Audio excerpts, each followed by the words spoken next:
नमस्कार मित्रांनो, तू ही रे माझा मितवा या मालिकेच्या आजच्या भागामध्ये ईश्वरी आता खूप खुश असते आणि अर्णवला म्हणते की अर्णव सर, तुम्हाला माहिती आहे आज ना मला खरंच खूप आनंद झाला आहे. कारण फायनली मला जर क्लाउड किचन आज सुरू झालं आहे आणि सगळ्या गोष्टी अगदी मनासारख्या घडल्यात माझ्या, म्हणून मला खूप बरं वाटतंय. तेव्हा अर्णव आता ईश्वरीकडे बघतच राहतो. त्यानंतर मग आता ईश्वरी म्हणते की चला सर, आणि त्यातच आणखी एक आनंद हा तो म्हणजे तुम्ही आज इकडे आलात आणि एकदम मला बढिया सरप्राईज दिलंत. तेव्हा अर्णव म्हणतो की याचा अर्थ मिस इंदोर, तू माझी वाट बघत होतीस? तुला असं वाटलं होतं का की मी येईनच इथे म्हणून?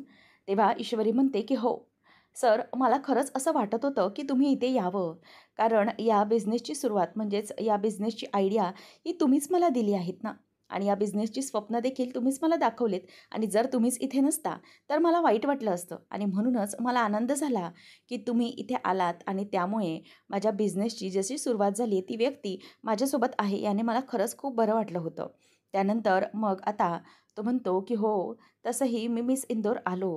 परंतु कसं आहे ना, मला त्या राकेशजींना भेटायचं होतं, परंतु ते तिथून निघूनच गेले. तेव्हा ईश्वरी म्हणते की अच्छा, राकेशजी ते ना अचानक निघून गेले असतील. त्यांचं ना असंच असतं. म्हणजे कसं आहे ना, कोणाचा तरी त्यांना फोन आला असेल मदतीसाठी, मग सगळं हातातलं टाकून ते मदतीसाठी धावत पळत गेले असतील. त्यांचा स्वभावच असा आहे. कोणालाही मदतीची गरज असली की ते धावत धावत निघून जातात. हे ऐकल्यावर आता अर्णव विचार करत राहतो. तो म्हणतो की म्हणजे सगळे वकील असेच असतात का? म्हणजे मदतीसाठीच धावत असतात? ईश्वरी म्हणते की अर्णव सर, अहो राकेशजींना खरंच खूप वेगळे आहेत. तुम्हाला जर ते भेटले ना तर तुम्हालाही त्यांचं अगदी कौतुकच वाटेल. अहो खूप मदत करत असतात सगळ्यांना ते. त्यांना जमेल तशी मदत करत असतात, आणि म्हणूनच ते कार्यक्रमासाठी तिथे थांबले नसतील, ते निघून गेले असतील. तेव्हा मग अर्णव विचार करतच राहतो. त्याचबरोबर आता ईश्वरी म्हणते की काय झालं सर? तेव्हा मग तो म्हणतो की तसं नाही गं, म्हणजे कधीच कळायला मार्ग नाही आहे. एखादी व्यक्ती भेटली तर मग तिच्या स्वभावाविषयी अंदाजा लागतो ना. आणि कसं आहे ना, नक्कीच कधीतरी भेटतील असंही वाटतंय मला. तेव्हा ईश्वरी म्हणते की हो, नक्कीच भेटतील ते तुम्हाला, काहीच प्रॉब्लेम नाही. बरं चला अर्णव सर, आपण निघूया. तसंही ना आज खूप दिवसभर कामं झाली आहेत आणि त्यामुळे अगदी थकायला झालं आहे. त्यामुळे चला निघूया आपण, असं म्हणून ईश्वरी आता बॅग घेऊन निघत असते. तेवढ्यातच आता तिचा पाय घसरायला जाणार असतो आणि अर्णव पटकन तिला धरतो. आणि त्याच वेळेला अर्णवनं धरल्याबरोबर ईश्वरी भयंकर घाबरते, कारण ती पडायलाच जाणार असते. अगदी जोरदार तोंडावर आपटणार असते. तेवढ्यात अर्णव धरतो आणि ईश्वरी म्हणते की अर्णव सर, थँक्यू. तेव्हा तो म्हणतो की अगं ईश्वरी, हे काय आहे? अगं तू पडणार होतीस आता. आणि मग पटकन तो तिला धरतो आणि त्याच वेळेला ईश्वरी आणि अर्णव दोघंजणही एकमेकांकडे आता बघतच राहिलेले असतात. ईश्वरीने अगदी अर्णवचा जो ब्लेझर असतो तो अगदी घट्ट धरलेला असतो आणि अर्णवच्या छातीपाशी तिने हात ठेवलेला असतो. त्यामुळे ते दोघंही एकमेकांच्या अगदी जवळ उभे असतात. अर्णव ईश्वरी एकमेकांच्या डोळ्यामध्ये आता बघतच राहिलेले असतात. अर्णवला तर ईश्वरी आवडतच असते. तिच्यावर त्याचं खूपच प्रेम असतं. परंतु ईश्वरी तीही आता अर्णवच्या डोळ्यामध्ये अगदी कसलाही विचार न करता बघतच राहिलेली असते. त्यानंतर मग एका सेकंदात तिच्या लक्षात येतं की माझं म्हणजेच हे सगळं चुकतंय, म्हणून ती पटकन त्याच्या कॉलरवरचा तो हात बाजूला करते आणि मग म्हणते की सॉरी. तेव्हा मग अर्णव म्हणतो की ॲक्च्युली मिस इंदोर, सॉरी मी तुला असं पकडलं. तेव्हा ती म्हणते की नाही सर, ठीक आहे, ॲक्च्युली तुम्हालाच थँक्यू. कारण जर तुम्ही मला आता इथे पकडलं नसतात ना तर मी चांगली सापडली असते तोंडावर. आणि तुम्हाला माहिती आहे का सर, की ना प्रत्येक वेळेला माझं असंच असतं.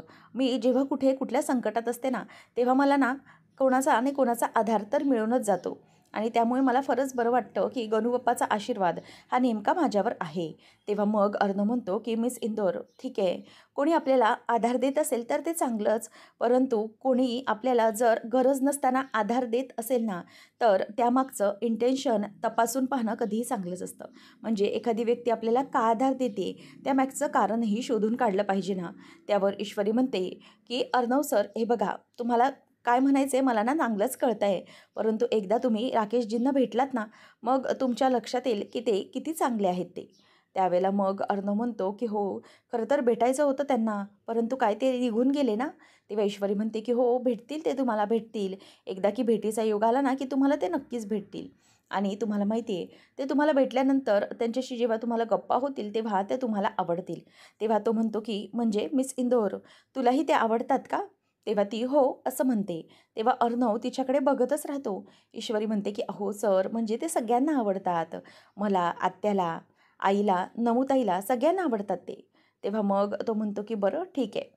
त्यावर आता ईश्वरी म्हणते की सर, तुमचा आणि त्यांच्या भेटीचा योग आला ना, की ते नक्कीच भेटतील तुम्हाला. काहीच काळजीचे कारण नाही. असं ईश्वरी आता त्याला बोलून दाखवते आणि नंतर म्हणते की कसं आहे ना, त्यांचा स्वभावच असा आहे. त्यामुळे आपल्याला काहीच करता येणार नाही. कधीतरी त्यांची आणि तुमची भेट नक्की घडेल बघा. आणि तो जो योग आहे ना, तो यावा लागतोय असं समजायचं आणि आपण चालायचं. मग ईश्वरी म्हणते की चला आता अर्णव सर, खूप रात्रही झाली आहे आणि थकायलाही खूप झालं आहे. त्यामुळे आता अर्णवला ती यायला सांगत असते आणि ईश्वरीच्या त्याच बोलण्याचा अर्णव सारखा विचार करत असतो की सगळ्यांना तो राकेश आवडतो. परंतु राकेश आणि राजेश जिजू हे दोघंही सारखे दिसत होते. नेमकं काय आहे? ते कोण होते नक्की? असा विचार आता अर्णवच्या मनामध्ये येत असतो आणि राकेशच्या बाबतीत त्याचा खूपच जास्त आता गोंधळ उडालेला असतो. त्यानंतर आपल्याला पाहायला मिळतं, इकडे वल्लरी आता म्हणत असते की लावण्या, या सगळ्यामध्ये ना एक गोष्ट मात्र चांगली झाली बरं का. यात माझ्या आकाशला पर्सनली दिल्लीला जाऊन स्वतःला सिद्ध करण्याची संधी मिळाली. इतका मोठा चान्स त्याच्या हाती लागला. तेव्हा मग ती म्हणते की सिरियसली मामी, तुम्हाला या सगळ्याचा आनंद होतोय की आकाशला तिकडे जायला मिळालं आहे, परंतु माझा जो काही प्लॅन बनवला होता तो फ्लॉप झाला आहे, याचं तुम्हाला काहीच वाटत नाही आहे का? म्हणजे अर्णव त्या मिडल क्लास ईश्वरी देसाईच्या ऑफिसच्या ओपनिंगसाठी गेला, त्याचा राग मला जास्त येतोय.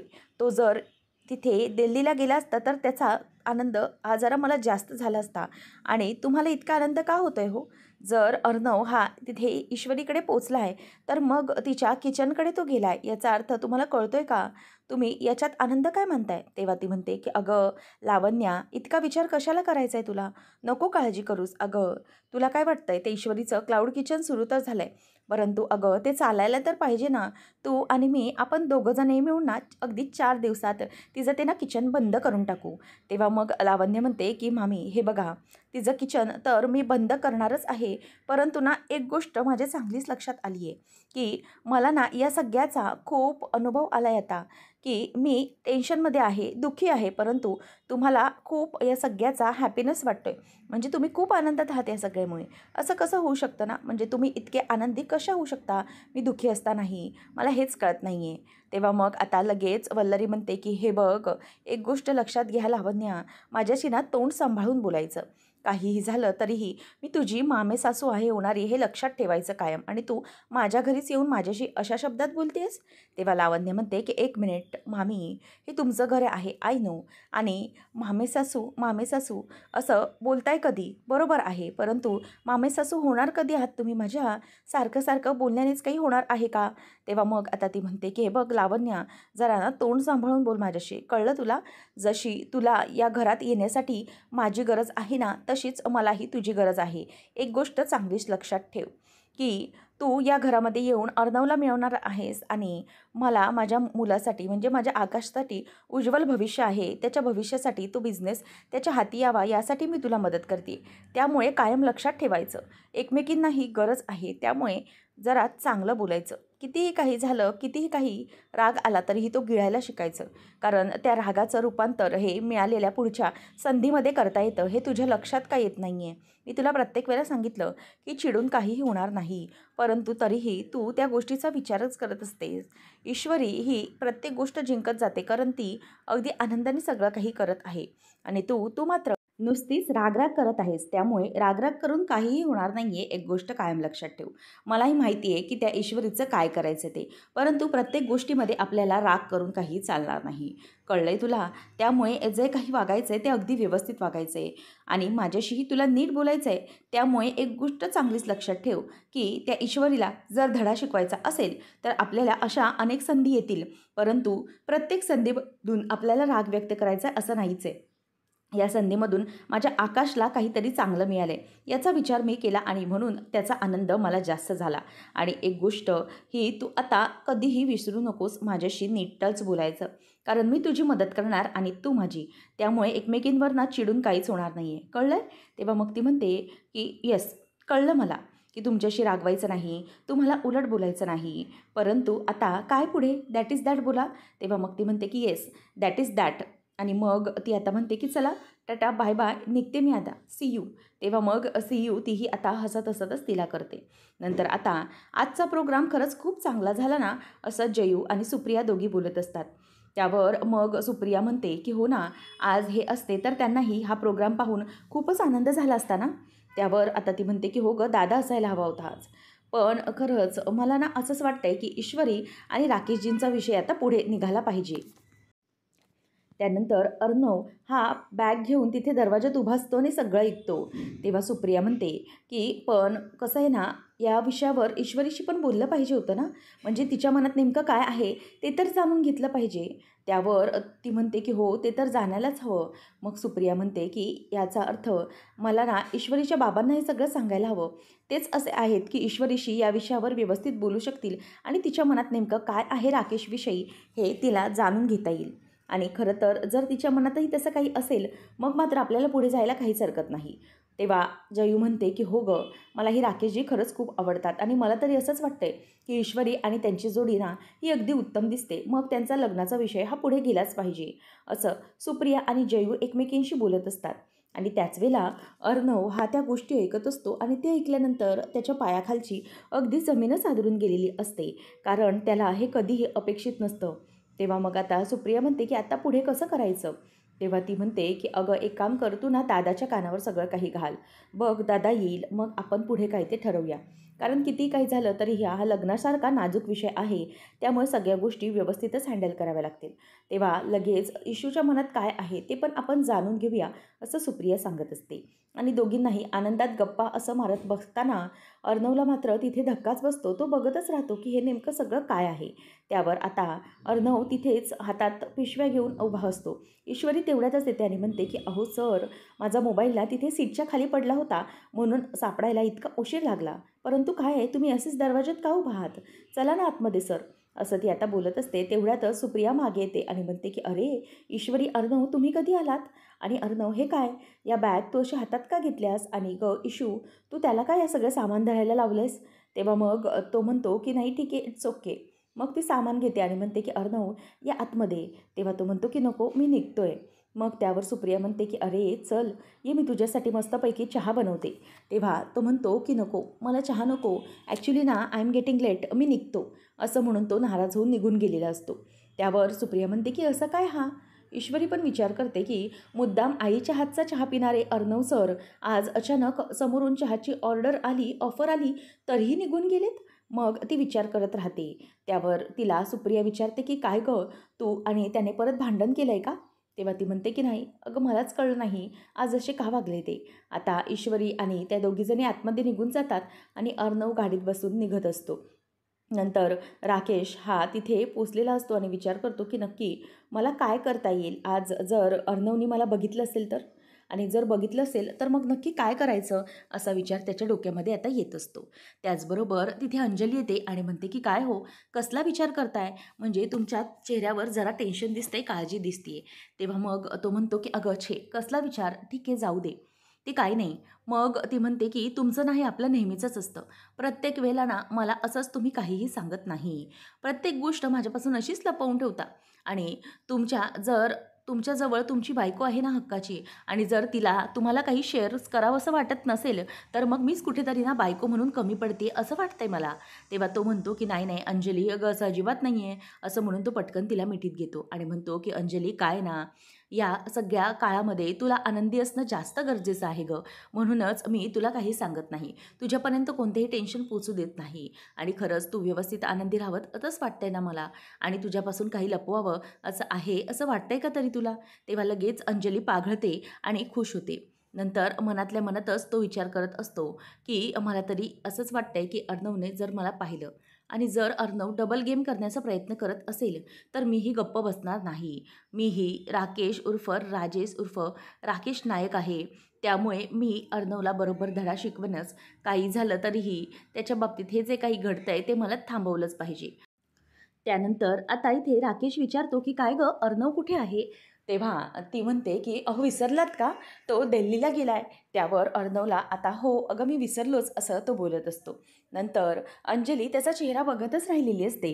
हल्ली कामाच्या व्यापात यांच्या काही लक्षातच राहत नाही. आता राकेश हा तिथे अशा प्रकारे असतो आणि अर्णव बंगल्याजवळ येऊन गाडीतच तिथे बसलेला असतो आणि त्याला या सगळ्या गोष्टींना आठवून आठवून खूप राग येत असतो आणि तो जोरात असा गाडीमध्येच एकटाच किंचाळतो आणि मग नंतर पुन्हा एकदा स्वतःला शांत करतो. कारण ईश्वरीच्या बाबतीत त्याला प्रेम व्हायला सुरुवात झालेली होती, परंतु पुन्हा एकदा प्रॉब्लेम यायला सुरुवात झाली.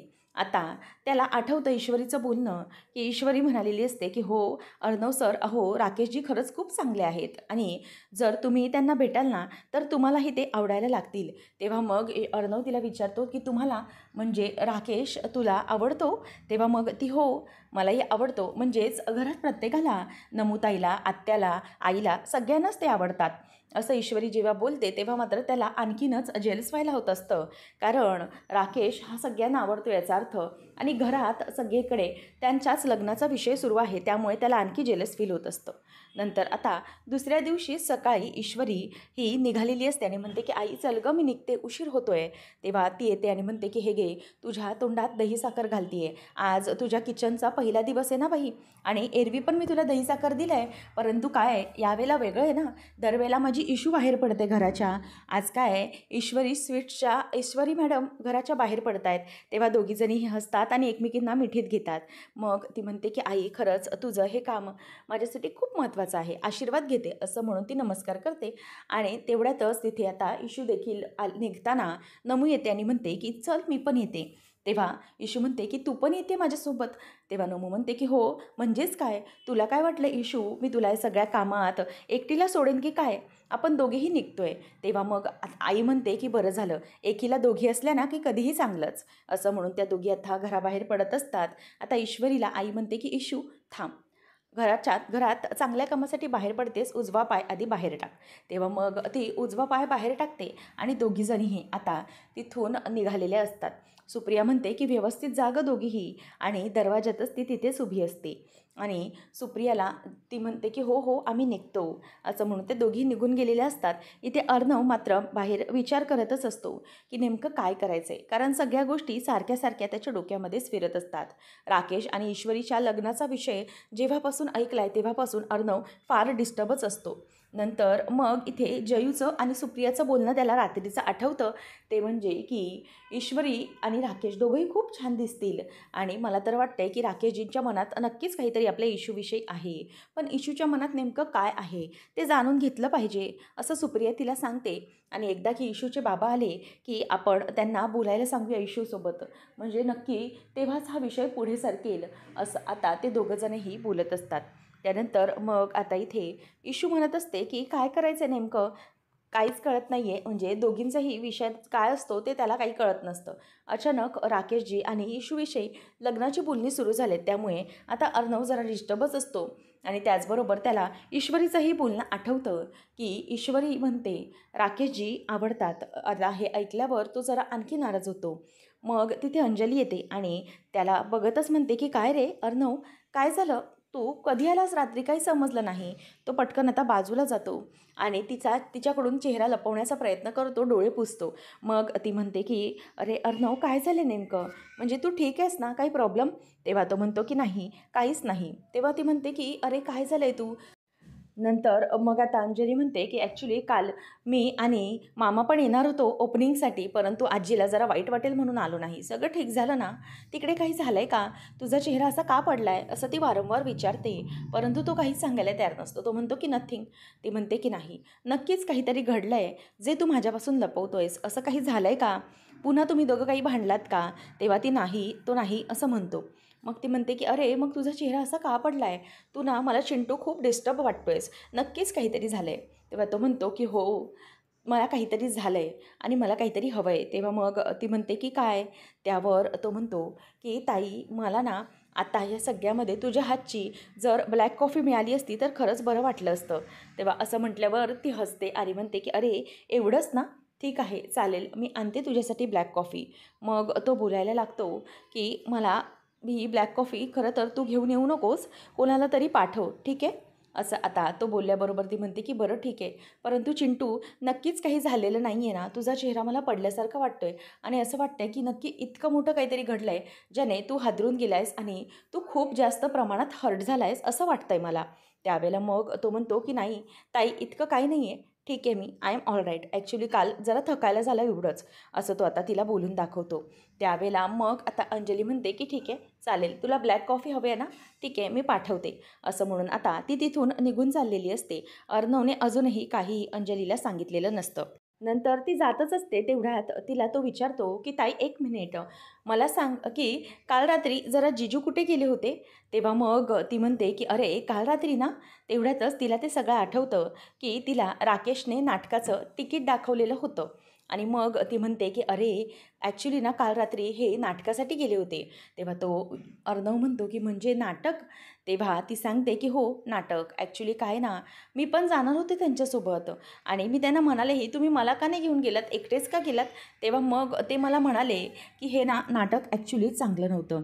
आणि राकेश तिला म्हणालेला असतो की तुझी जी काही अवस्था आहे, त्या अवस्थेच्या दृष्टीने हे नाटक जरा चांगलं नाही. त्यामुळे मी एकटाच गेलो होतो आणि मला एका केससाठी रेफरन्स पण हवा होता, म्हणूनच ते नाटक बघायला गेलो, बाकी काही नाही.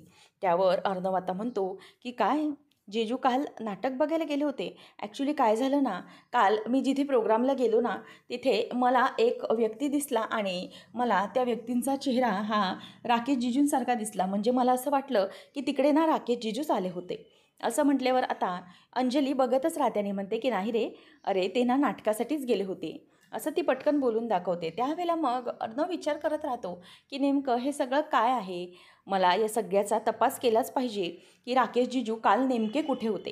ते खरंच तिथे मिस इंदोरच्या ऑफिसच्या बाहेर होते की नक्की नाटकाला गेले होते? असा विचार अर्णव करत असतो. पुढच्या भागामध्ये आपल्याला पाहायला मिळणार आहे की आता ईश्वरीचे बाबा हे घरी आलेले असतात आणि दरवाजात उभे असताना इथून CCTV फुटेज हा राकेश बघत असतो आणि म्हणतो की अरे वा, चला, माझे होणारे सासरे बुवा आता इथे आलेले आहेत. मग म्हटल्यावर आमच्या लग्नाची जी बोलणी आहेत ती लवकर पुढे आता सरकतील आणि लवकरच लग्नाची बोलणी झाल्यावर मग माझं आणि इंदोरी जिलेबी ही माझी कायमची होणार आहे. तर इथे ईश्वरीच्याच किचनमध्ये अर्णव आलेला असतो आणि म्हणतो की मला सांग मिस इंदोर, ते राकेशजी कसे दिसतात? ते कधी तर मला भेटले नाही, परंतु मला त्यांना बघायचं आहे, ते कसे दिसतात ते. तुझ्याकडे एखादा मोबाईलमध्ये फोटो तर असेलच ना त्यांचा? तेव्हा इशू म्हणते की हो हो, एक मिनिट हा सर, मोबाईल तिथेच आहे, मी येते. आणि माझ्याकडे फोटो आहे असं ती म्हणते आणि त्यानंतर मग तिचे हात ती बघते तर म्हणते की सर, माझे हात तर तेलकट झालेले आहेत, परंतु काहीच प्रॉब्लेम नाही. एक मिनिट थांबा, हा फोन बघा ना, इथे आहे. हा फोन घ्या ना तुम्ही आणि त्या फोनमध्ये जाऊन तुम्ही बघू शकता, राकेशजींचे फोटो असतील त्यामध्ये. असं म्हणून आता ईश्वरीच्या इथून तो मोबाईल घेतो आणि तिचा मोबाईल ओपन करून फोटो बघायला सुरुवात करतो आणि ते पाहिल्यानंतर आता अर्णवला धक्काच बसलेला असतो. आता राकेशचे फोटो हे अर्णवने पाहिले असतील का? आणि जर पाहिले तर मात्र काय नेमका धमाका होणार? कशाप्रकारे अर्णव आता राकेशची वाट लावणार, त्याचा पर्दाफाश करणार, पाहणं अगदी रंजकतेचं ठरणार आहे. अशाच मालिकांच्या अपडेटसाठी आजच आपल्या चॅनलला सबस्क्राईब नक्कीच करा. धन्यवाद.